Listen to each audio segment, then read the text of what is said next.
I think we need to have a discussion. Now where do you think you're going?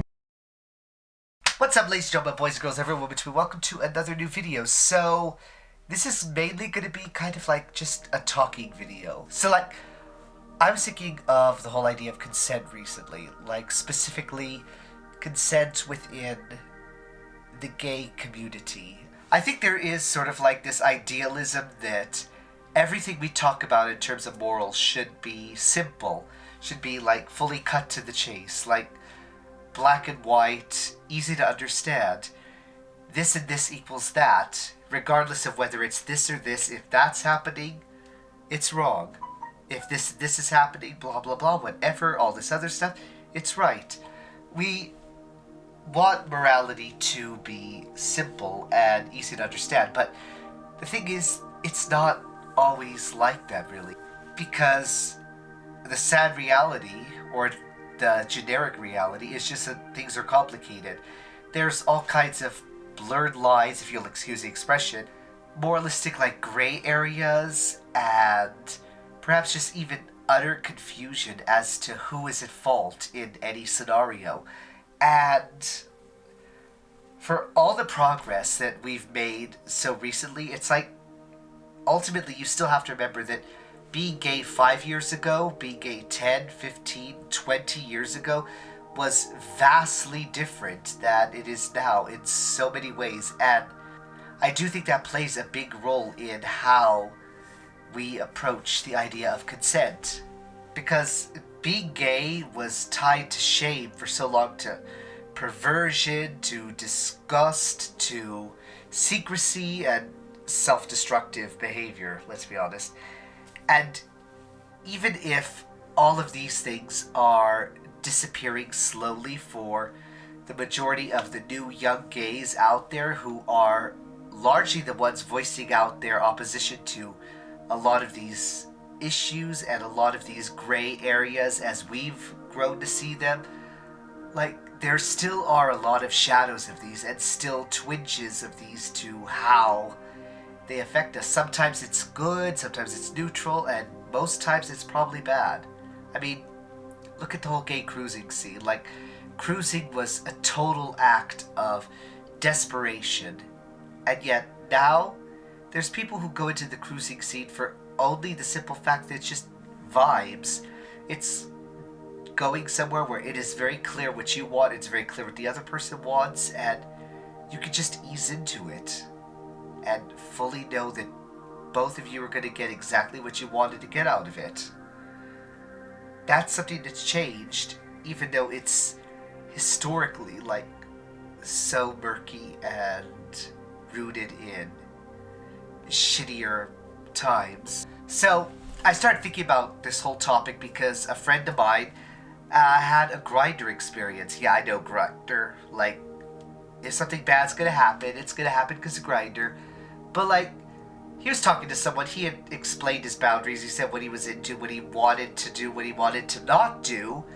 And you know, the person was very receptive. They're like, okay, I get it. Yeah, that's fine. Totally, sure. We can do this. We can. They come over and immediately start like pushing those boundaries and trying to get more than what they agreed to, with the whole sort of base premise being, yeah, you should have expected this. This is where things were gonna go. It's a Grindr hookup. What were you expecting? Like, come on. This is what dudes do. And then I thought about my own experiences and how, like, being taken advantage of by that guy and being really taken advantage of by his, husband. Like, how, even though that was pretty clear cut breaking consent boundaries right there, I mean, it was literally rape. But even for all that, it's like there was a more complex level to it. And I don't say this to like excuse him or to like turn him into some poor unfortunate soul, because he still raped me, he still did shitty stuff, and he doesn't deserve to ever be forgiven for that. But he had a bunch of fears, he had a bunch of inexperience, he had a bunch of like issues that brought him to where he was. And while the decision he made was a completely shitty and vile one, like, I can at least sympathize with what brought him to that point before he made that decision. Then I thought about other things too, like the whole fact that so much of the porn industry, especially in the early noughts and the late sort of, well, mid-tens, was just tainted with so many cases of consent being iffy. Like, there was whole websites out there dedicated to the idea of scenes where, you know, you walk in on a guy sleeping and just start having your way with him. Or the scenes where it was like a whole, like, getting a legitimate massage but it goes extra type thing. Or even just websites, and especially the ones where there was a race fetish involved, like Blacks on Boys, though they have gone better at this lately. But just the idea that there is an acceptable limit to when you can push someone or goad them into a sexual situation, and that, you know, they're gonna have to be accepting of it, be amenable to it, because, hey, it's sex. We're dudes, we like sex, right? And of course I do say this knowing that porn then and porn now has always been sort of in the realm of fantasy, and we shouldn't really judge it too harshly on that thing. But I do find it interesting that there were so many, like, huge studios and websites and such purely dedicated to these kind of fetishistic tropes of pushing the boundary of consent. Whereas I don't see it quite as much now, although those scenes may happen here and there sometimes within a studio. And then I thought about other things too, like on Twitter, that specific tweet by Griffin Barrows, which I really want to dissect on my own, like, later on, but that just had so many consent issues, so many moralistic issues within one freaking tweet. And then just other things too, like people who just, like, brag about being able to lure straight men, especially without the straight man's knowledge, let alone, like, informed consent, into, like, sexual situations or quote-unquote gay acts. And it's like, what is it with gay men and consent? Why is there an underlying culture of subverting consent and finding the but actually to obtaining permission? So, like I said before, like, I want to think back beyond 20 years ago, beyond all that. Straight people can develop their idea of consent, they can develop their boundaries and their idea of what is and isn't acceptable within certain parameters with someone through normal growing up. Like, they can learn these things from dating, from going to dances, going to proms. They develop this stuff naturally as their relationships mature and grow with them. But gay people, for a very long time, and even today, not fully, we just do not have that ability. We don't have that option. Like, most of us still, even today, even the kids I know today, still have the moment where they come out of the closet and they start living their truth. And granted, it's happening younger and younger now, and there is less fear, less trepidation, and less of having to hold off until you're, you know, at a certain age or just a fully an adult and can just leave home and jump into things all at once. But there is still a coming out stage, and before that coming out, you are kind of locked in a stasis because these options that straight people are experiencing from very young ages don't really get open to us, because even when we don't fully understand things, being gay is kind of just understood to not be right. Like, I didn't know what gay was, but I knew I couldn't verbalize how male characters in TV shows and movies were making me feel as a kid. I probably couldn't explain to you why, but I knew that I was feeling a certain way about these boys and these men and these male characters, but didn't feel safe to talk about it or admit it. So, I think gay people, because even if you do the whole closet thing and like lock yourself up and pretend to be straight, you still aren't getting that authentic experience, because sure, you're having a girlfriend, you're doing boyfriend-girlfriend things, but it is fully under this umbrella of no consent, because she probably isn't consenting to the fact because she doesn't know you're not straight. She isn't consenting to this relationship because you're going to be setting up boundaries without explaining them or adding any context to them that she's going to have to follow under a false pretense. Like, the whole idea of bearding and such is sort of rooted in non-consent itself. And then, of course, too, if you were like me, you're one of those guys who's like, I don't really want to be with someone my age because there's a risk there. I want to experience something, so I go for older men, which I did. And you might even go to the point of doing a lot of things to convince these older men that you are actually legal, which again, I did. And even there, that is like layers of consent, because obviously you're not able to consent. You're underage, you're underdeveloped, you're a kid, literally.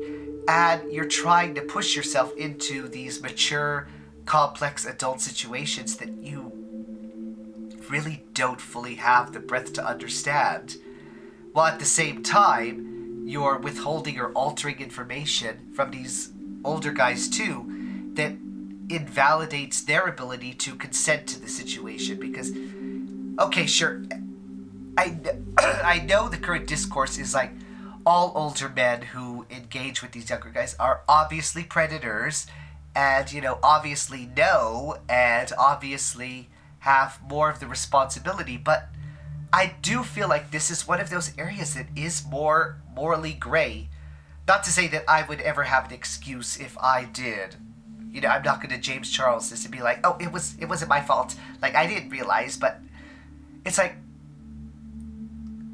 I went through a hell of a lot of things, and this was, again, like, 2000s, so we didn't have the full breadth of the internet or social media to, you know, check up on things, too. All these men had to go off was, like, what I would put on Craigslist or the gay hookup website, not app, website, that I was using at the time, and that was pretty much it. Sure, I could have a fake ID and all that, but they didn't have access to a full spectrum of learning about me. Like, I did have an Instagram, there wasn't a Facebook, there was like, I guess, yeah, there was a Facebook, but it was like very primitive at the time and not everyone was on it. Twitter, like, I didn't have any of these things, and in some cases they probably weren't even fully available as they are today. So it was a different realm, a different experience.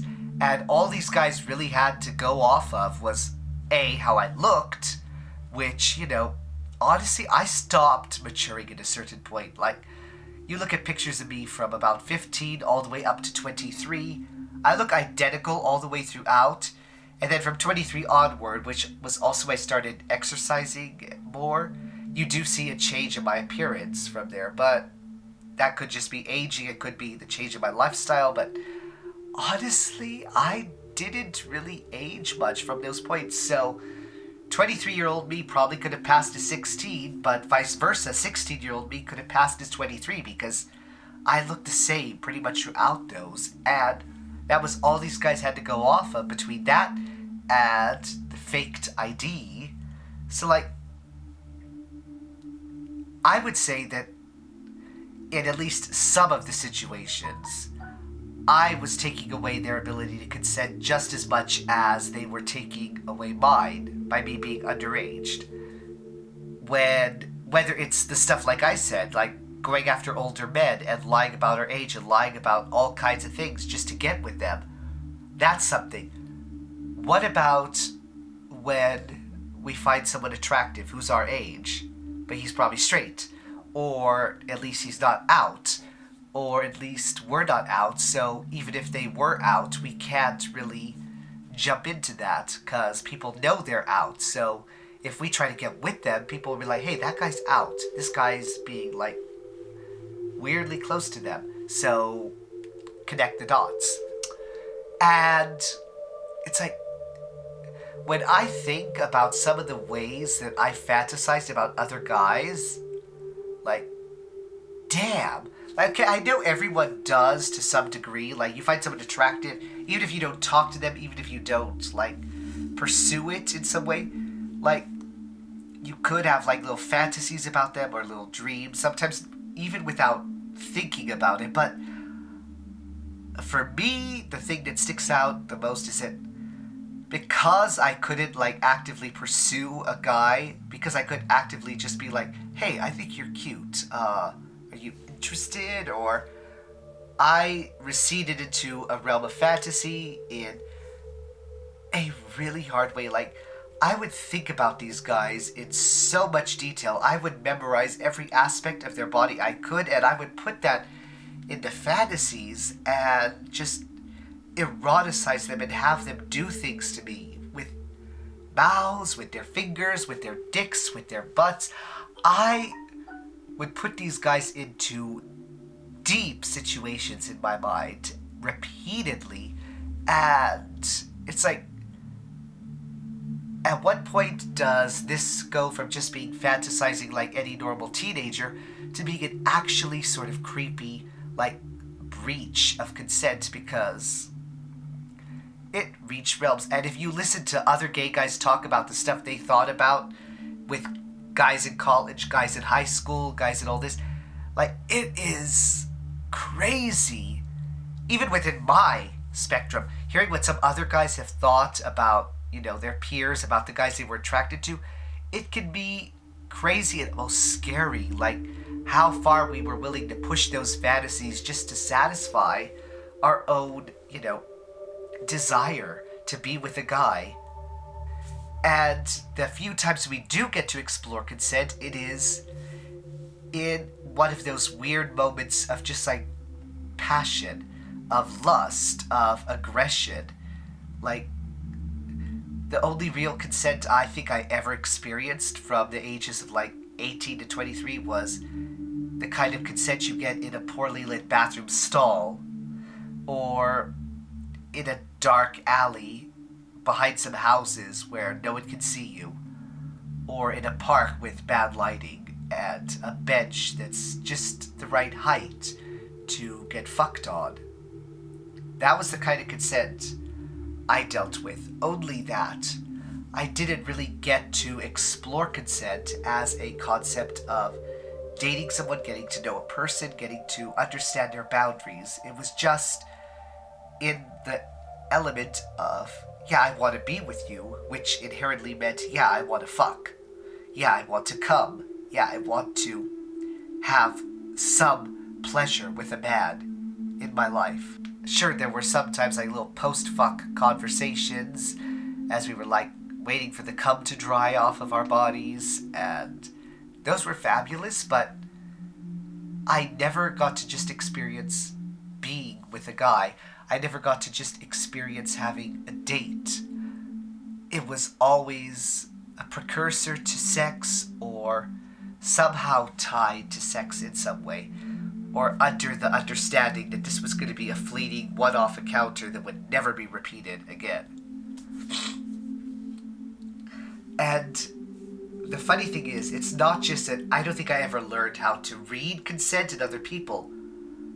I don't think I ever learned how to actually consent myself, because the only type of consent I got to experience was initiation. Like, that was enough for me. So that was as far as I learned how to consent, in the way of saying, all right, I'll have sex. I didn't get to really understand consent in any deeper way beyond that.